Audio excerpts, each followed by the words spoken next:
akan bercerita lebih lebih dengan pengalaman beliau gitu ya waktu mengembangkan menjalankan perusahaan Sari Usada, lalu beliau waktu itu sempat ada di sempat menjual Sari Usada ke Danone, dan sekarang itu prosesnya Pak Budi akan lebih clear gitu ya. Nah, ini hal yang penting teman-teman. Pertama yang ingin saya sampaikan adalah bisnis sudah berubah. Ya, bisnis sudah berubah, beda dengan bisnis 15 tahun, 20 tahun yang lalu gitu loh. Jadi cara mindset-nya udah berubah. Yang kedua adalah ekonomi juga sekarang makin cepat ya, kencang banget. Investor udah banyak. Kita tahu ya kemarin ada Kopi Kenangan gitu ya, mereka mendapatkan investor sampai sekian triliun. Kita nggak pernah tahu mungkin Kopi Kenangan 3 tahun yang lalu, tapi hari ini Kopi Kenangan ada di mana-mana gitu. Nah, begitu juga misalkan let's say di sini ada foundernya Mas Rex, misalkan Abnormal mungkin 10 tahun yang lalu belum ada gitu. Tapi sekarang Abnormal udah ada di mana-mana. Artinya ini bisnis betul-betul cepat sekali gitu ya, sangat cepat pergerakannya, dan inilah yang kita akan coba bahas. Nah, saya sesuai dengan topik ya, kita nggak bahas brand gitu ya, tapi saya akan lebih ngelihat dari angle keuangan gitu ya, dari angle keuangan. Jadi apa sih korelasinya antara brand dengan keuangan? Kenapa ini menjadi hal penting kita harus bahas teman-teman? Karena saya mau memberikan satu insight bahwa bisnis ini harus dilihat secara holistik. Bisnis ini harus dilihat secara keseluruhan. Bisnis ini bukan bagian yang terbelah atau bagian yang terpisah-pisah. Ketika Anda mau ngomongin, bisnis gue pengen tumbuh sekian, omsetnya pengen naik sekian, itu akan berhubungan dengan sektor di bisnis Anda yang lain.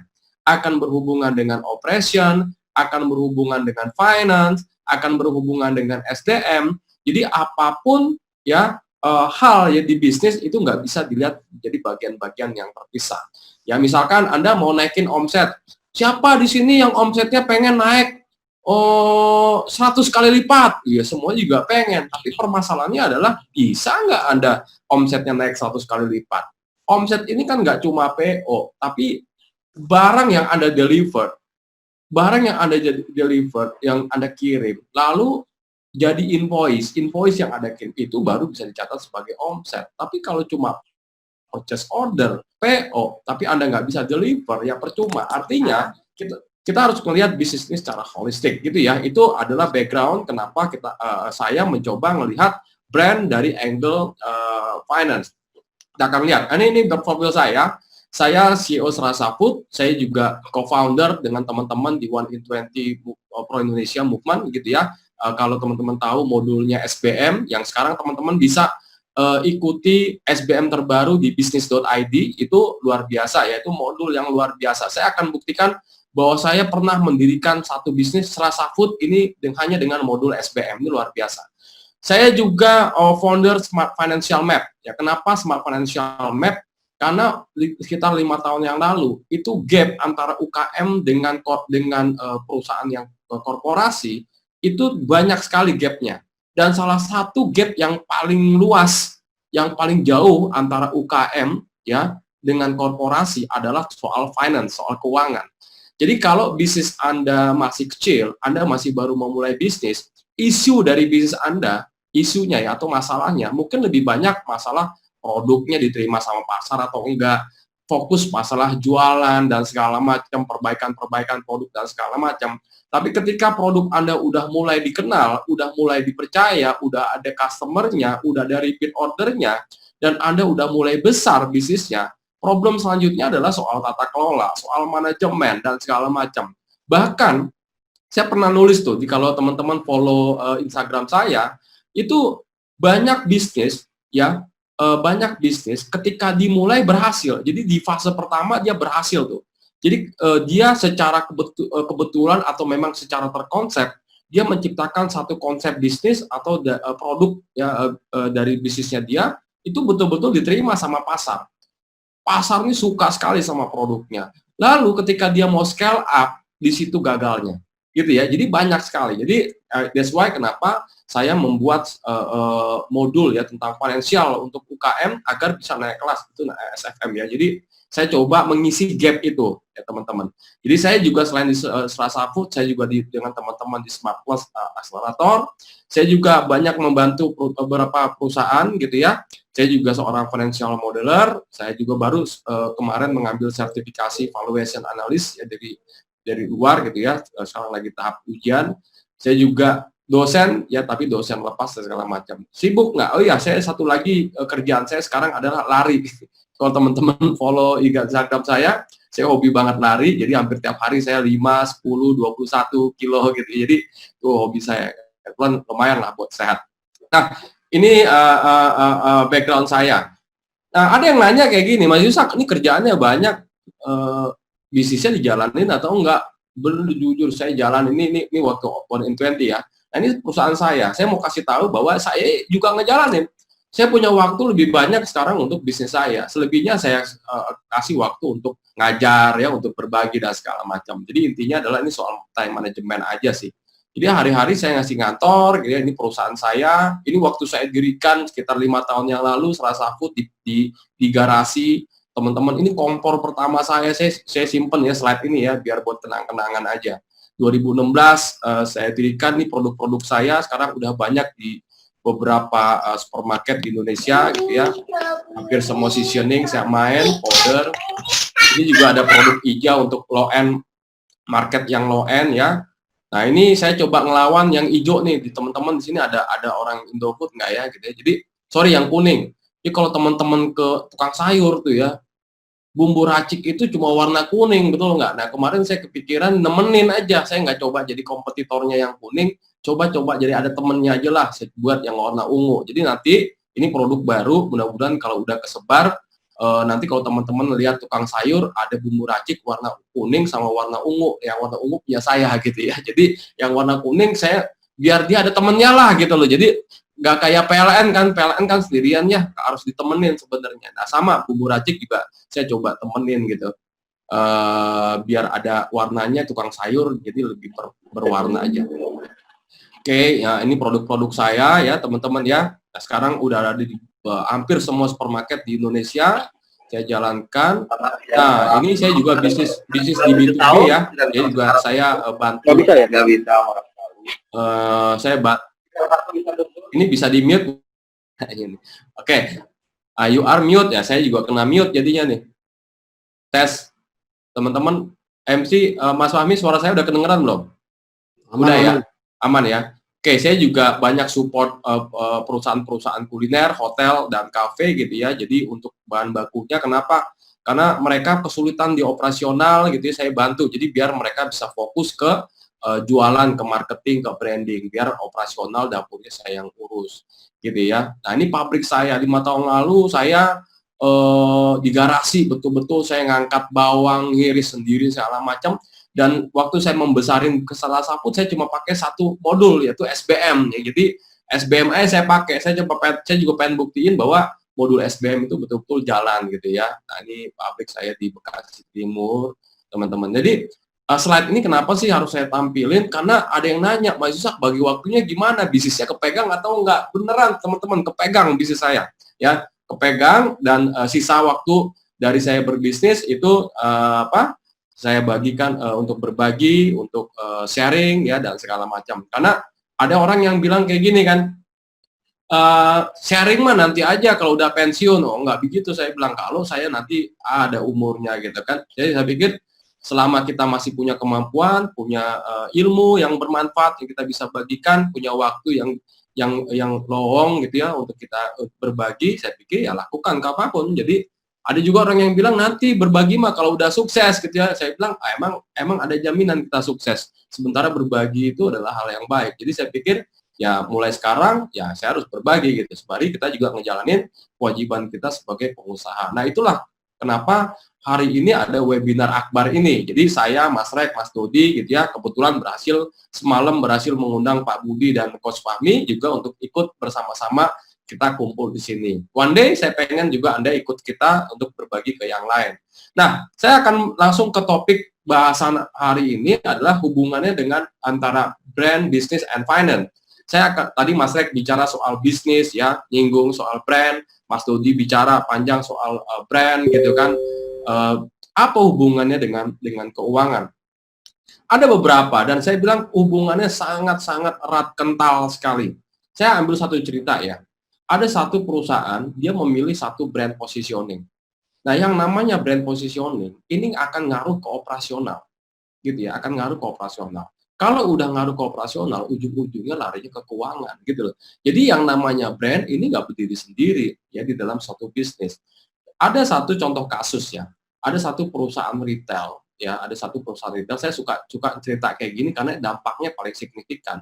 Perusahaan retail itu, ya, ini anggap perusahaan fiktif lah ya, saya coba kasih contoh aja lah.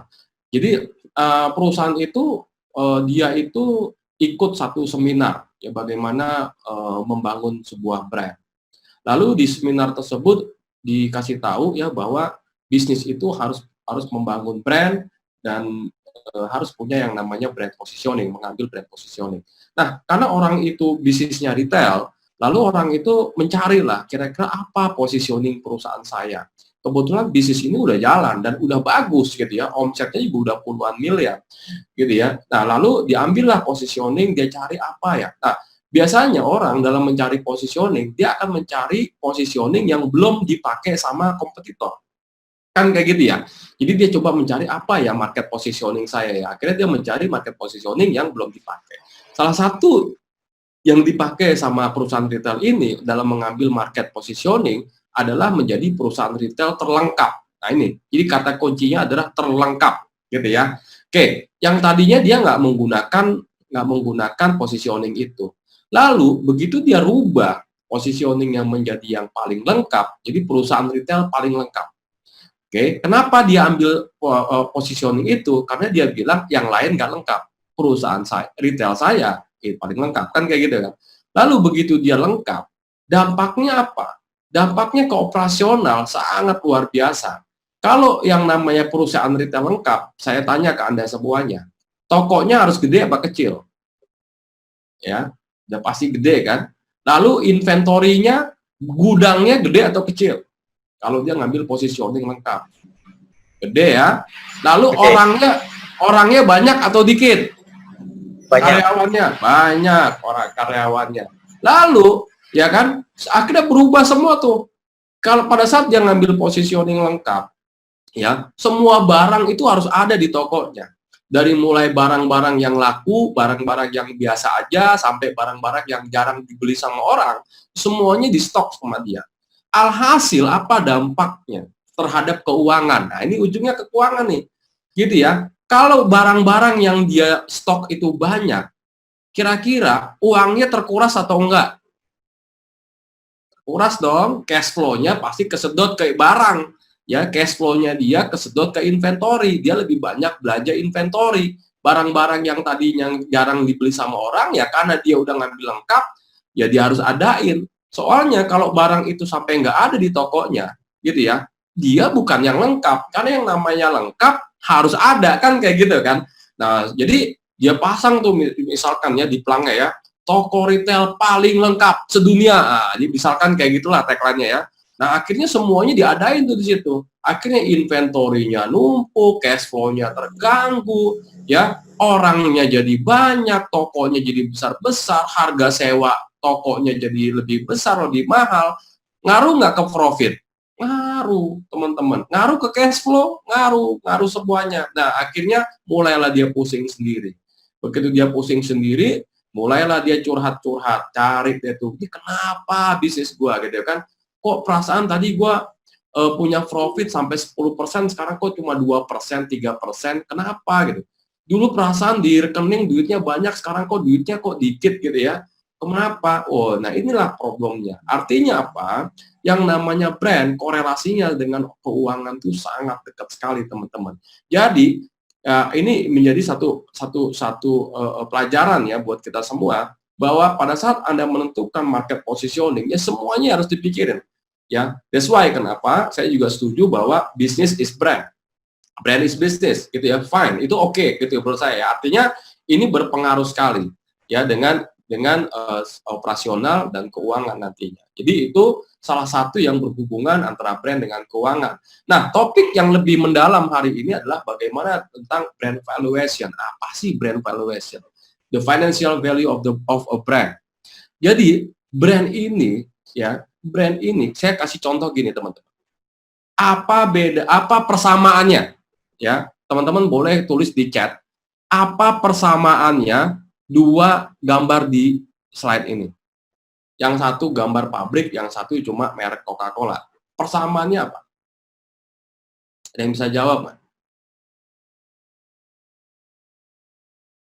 Nah, Pak Peter nih bisa jawab ya. Sama-sama aset, gitu ya.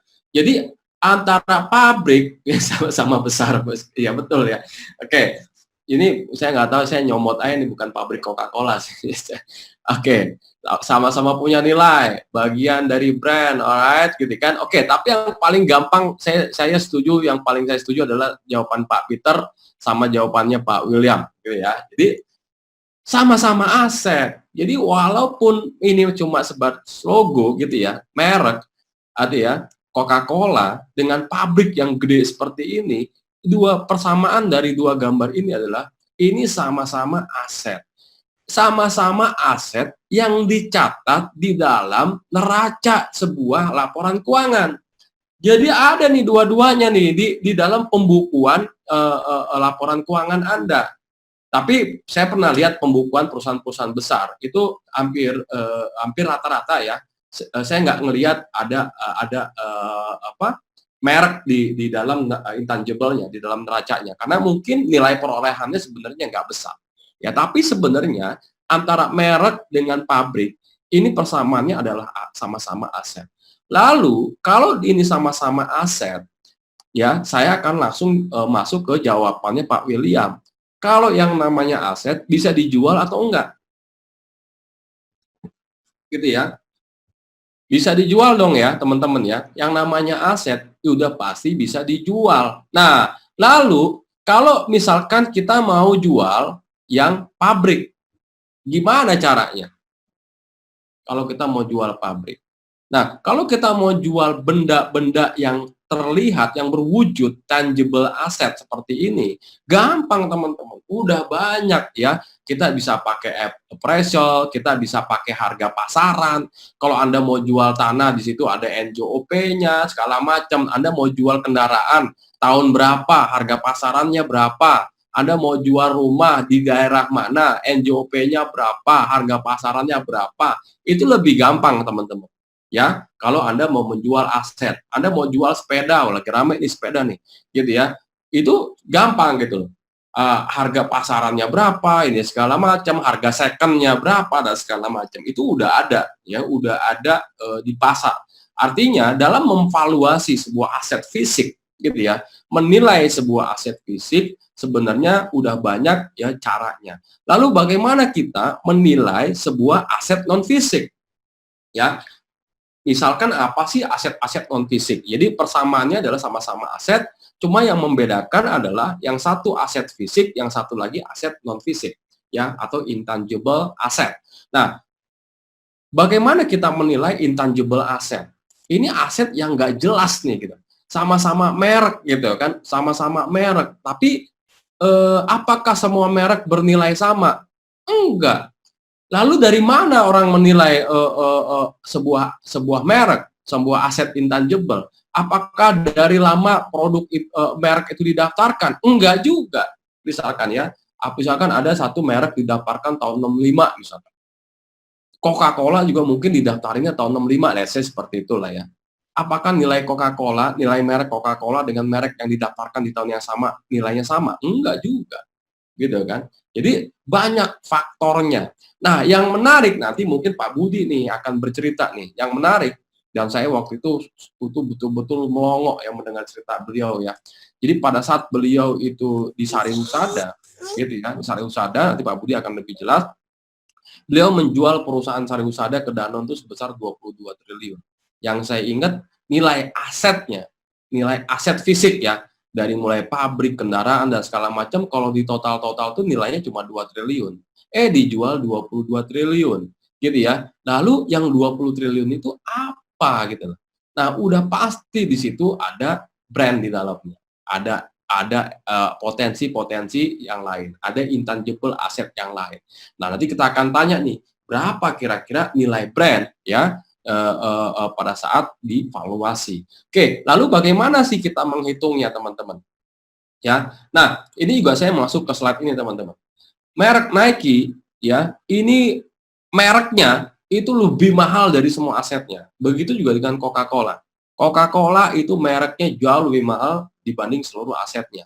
Ya, misalkan Anda minum nih, rasanya sama Coca-Cola gitu. Rasanya mirip lah gitu kan. Anda bisa bikin satu formulasi. Anda bikin satu formulasi yang mirip mungkin dengan Coca-Cola gitu ya. Tapi mereknya misalkan siapa ya? Mereknya misalkan apa Dot? Mereknya Dot? Gitu ya. Apa Atau tuh? merek ya gitulah. Ya, Mas, Kokolala, Mas. Coca-Cola gitu ya. Nah, Coca-Cola. Oke. Nah, itu udah beda teman-teman. Ya, nanti ini akan nyambung ya dengan materinya Mas Doli tadi ya. Artinya botol ini ya baru menarik kalau ada logo Coca-Colanya. Saya terus terang teman-teman, saya runner nih. Saya udah bilang terus terang saya baru lari 6 bulan. Dulu saya malu, saya belum berani ngeklaim bahwa diri saya runner. Saya udah beli sih apparel, baju semua, tapi karena saya masih newbie gitu ya, saya belum bilang saya runner, tapi sekarang saya runner. Kenapa? Karena kemarin saya half marathon saya di bawah 2 jam. Jadi saya bilang I'm runner. Oke, jadi dan salah satu merek ya, merek pakaian olahraga Nike. Terus terang, aduh saya bukannya nggak cinta lokal ya teman-teman, saya cinta lokal. Tapi beneran deh, izinkan saya kalau lari saya pakai sepatu Nike karena eh, enak aja gitu. Apalagi lari sampai 42 kilo gitu ya, saya butuh yang enak secara betul-betul dipakai dan enak secara pikiran. Coba ya misalkan anda, salah satu dari Anda bilang ke saya nih, habis acara ini bilang, Mas Yusak, saya punya kok sepatu lebih enak dari Nike, saya jamin. Anda datang ke saya ngomong kayak gitu tuh.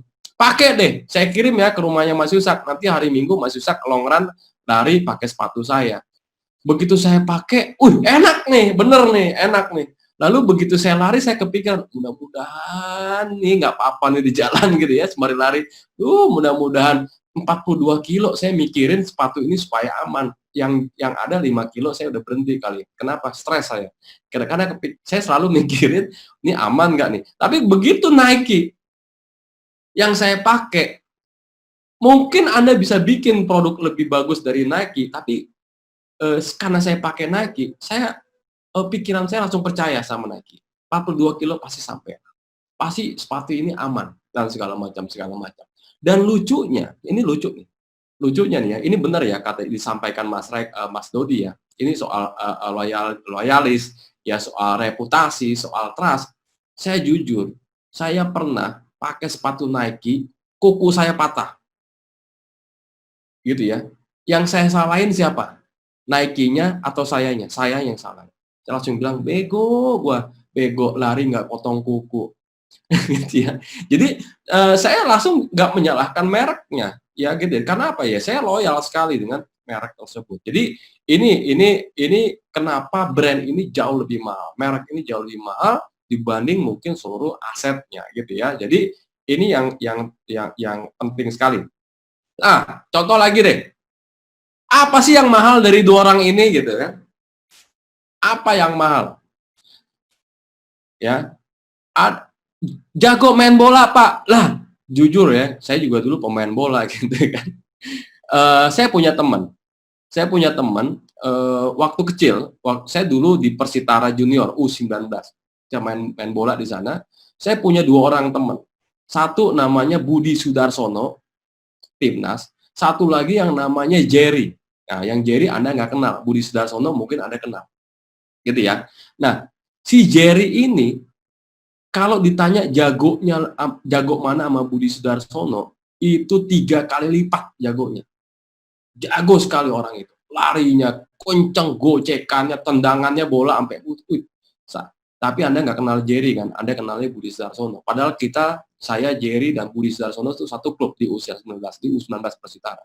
Nah, apa sih yang mahal dari si Budi itu? Gitu ya. Artinya, yang jago dari Messi mungkin ya ada.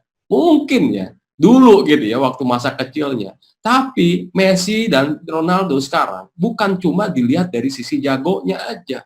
Dia udah ngelihat, orang udah ngelihat Barcelona, Juventus udah melihat nilai dari brand Lionel Messi dan Cristiano Ronaldo. Jadi mereka udah berubah menjadi sebuah brand yang besar. Lalu apa dampaknya? Kenapa mereka klub sepak bola ini merekrut mereka, mentransfer mereka? Karena bukan cuma sekedar main bolanya, tapi dari jersey yang dijual, dari merchandise yang dijual, dan segala macam gitu ya, itu akan menguntungkan buat si perusahaan. Jadi ini juga salah satu contoh brand. Lalu bagaimana memvaluasi dua orang ini? Ingat nggak teman-teman? Kayak gini, nilai transfer Ronaldo sekian triliun, nilai transfer Lionel Messi sekian triliun. Nah, nilai sekian triliun itu dari mana sih datangnya? Gitu ya. Dan angkanya itu dari mana sih? Nah, ini yang akan saya coba sharing nantinya. Oke, saya akan masuk sini. Saya nggak akan bahas detail ya teman-teman, karena nanti detailnya akan ada saya bahas di tempat yang lain lah. Tujuan dari valuasi sebuah brand itu apa sih? Ya, yang pertama brand valuation for due diligence. Jadi due diligence-nya apa gitu ya? Jadi due diligence ini ada satu proses, contohnya ya, di mana Anda sedang ketemu satu partner atau let's say investor lah. Anda mau ketemu sama investor gitu ya, lalu Anda coba memperbaiki diri nih.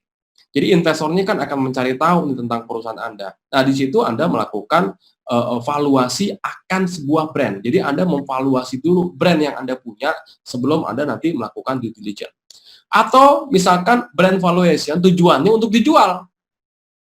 Yang tadi ya Mas Dodi bilang ya, Buah Vita dijual ke Unilever dan segala macam. Jadi Anda punya brand, Anda mau jual brandnya, ya.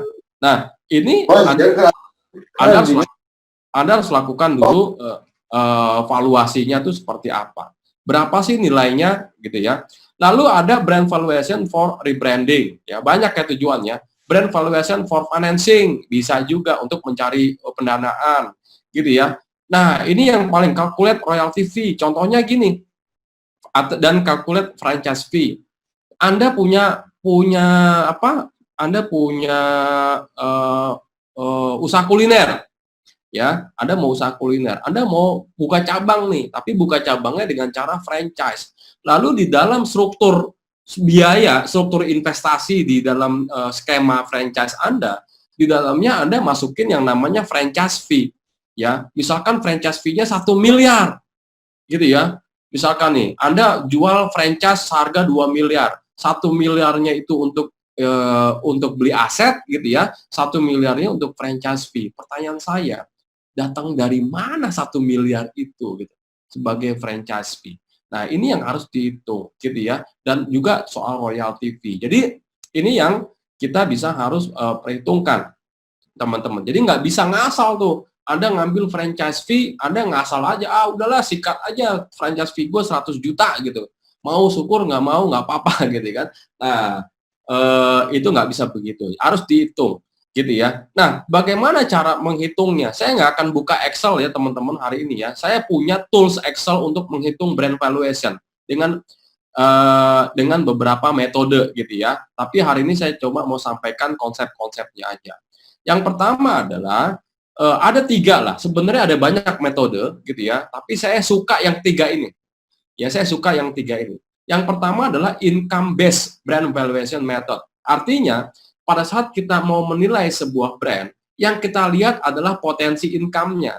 Nah, ini lebih cocok buat Anda bisnis kuliner atau bisnis yang akan di-franchise untuk menghitung franchise fee dan royalty fee. Ini lebih cocok, ya. Kenapa? Karena kita udah melihat potensi income.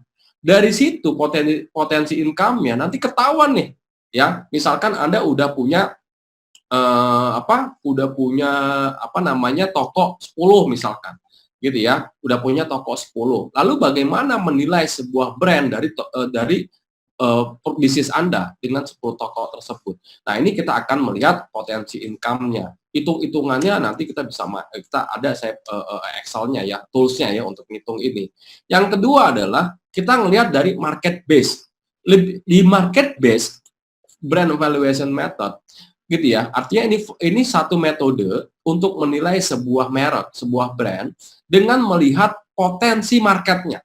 Jadi kalau di sini tadi Mas Dodi melihat ya, ada yang namanya market size, market share, dan segala macam. Nah, sebenarnya bisa dinilai seperti itu, gitu ya. Misalkan nih, Anda punya satu merek, ya sekarang banyak tuh merek maklar merek tuh, dia daftarin aja tuh merek segala macam, yang bagus-bagus sama dia didaftarin.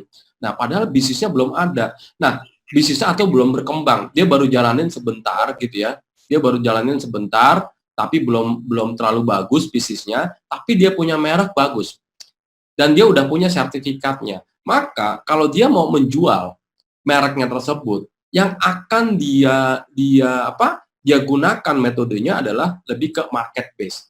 Jadi dia akan melihat nih potensi dari marketnya ini, gitu ya. Potensi, lalu positioning dari brandnya dan segala macam lah. Itu ada di Excel saya ya. Jadi untuk mengukur market base brand valuation. Beda dengan income, kalau income ini bisnisnya udah jalan. Nah, yang terakhir adalah cost based brand valuation method. Artinya, di sini metode yang kita gunakan adalah metode untuk yang kita lihat di sini adalah biaya yang sudah Anda keluarkan. Contoh, Anda udah punya bisnis Anda udah jalan 5 tahun. Ya, selama 5 tahun ini Anda udah punya brandnya udah sertifikat brand udah Anda punya, gitu ya. Anda udah kantongin sertifikat brand dan Anda juga udah punya udah punya market yang loyal, gitu ya, konsumen yang loyal. Dalam menuju membangun konsumen yang loyal ini, Anda udah banyak ngeluarin duit untuk pemasaran, untuk branding, untuk awareness dan segala macam. Anda udah pakai Telegram, Anda udah pakai influencer, Anda udah iklan di mana-mana dan segala macam. Nah, metode yang seperti ini kita akan menghitung semua cost yang udah dikeluarin. Jadi lu udah keluar berapa aja dari mulai daftar merek, iklan segala berapa biaya yang lu udah keluarin? 10 miliar. Ya udahlah, itulah nilai dari brand lo. Jadi kita melihat dari biaya yang sudah dikeluarin aja, tanpa melihat ada potensi income dan tanpa melihat ada potensi pasar yang lain, lebih ngelihat biaya yang sudah dikeluarin aja. Jadi sama kayak gini lah, Anda beli rumah gitu ya, 400 juta misalkan, lalu Anda renov gitu ya, habis 100 juta, maka totalnya adalah 500 juta gitu ya. Lalu Anda mau jual tuh barang tuh, rumah itu ke orang. Lalu orang akan tanya, berapa rumah mau jual? 750 juta. Wah, kemahalan di sini, nggak bagus nih tempatnya segala macam. Akhirnya karena Anda pengen jual tuh rumah, Anda beli gini deh bos. Gini deh, nih gue jual ya, gue beli nih 400, gue renov habis 100, lu bayarin deh nih biaya gue. Nah, kira-kira kayak gitu ya. Jadi itu cost based brand valuation. Jadi ada 3 ini. Ini sebenarnya ada banyak ya metode-metode yang lain, tapi yang saya lihat saya lebih suka sama 3 metode ini untuk memvaluasi sebuah brand. Dan ini nggak berhenti di sini teman-teman. Itu ada Excel-nya. Nanti kita akan ada perhitungan, waduh panjang lah ya. Nanti di kelas saya yang lain nanti saya bisa bahas kayak gitu teman-teman. Jadi poinnya ini saya ingin sampaikan adalah brand itu unik, ya. Brand itu unik dan setiap brand punya cara memvaluasi yang berbeda-beda.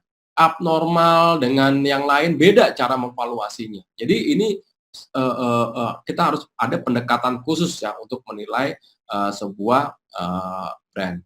Itu mungkin yang bisa saya sampaikan ya teman-teman ya. Ini lebih lengkap, terus terang saya ada satu workshop Smart Financial Map, saya nggak tahu ini udah masih ada slot atau enggak, tanggal 1-3 Agustus. Ini juga ada satu tools ya untuk menilai sebuah brand. Anda bisa kunjungi IG saya kalau Anda mau tahu informasi tentang Smart Financial Map ya, di IG saya di bio ada. Gitu ya. Lalu Smart Plus juga kalau Anda mau butuh ada pendampingan, di sini ada Coach Tovan ya, itu juga Coach Tovan melakukan pendampingan untuk para bisnis ya dengan Smart Plus. Itu mungkin Mas Fahmi yang bisa saya sampaikan, sorry kalau kelamaan gitu ya. tentang brand valuation. Saya lebih suka nanti di sesi tanya jawab dan saya lebih menunggu guru-guru saya untuk hadir gitu, Pak Budi dengan Coach Fahmi. Terima kasih.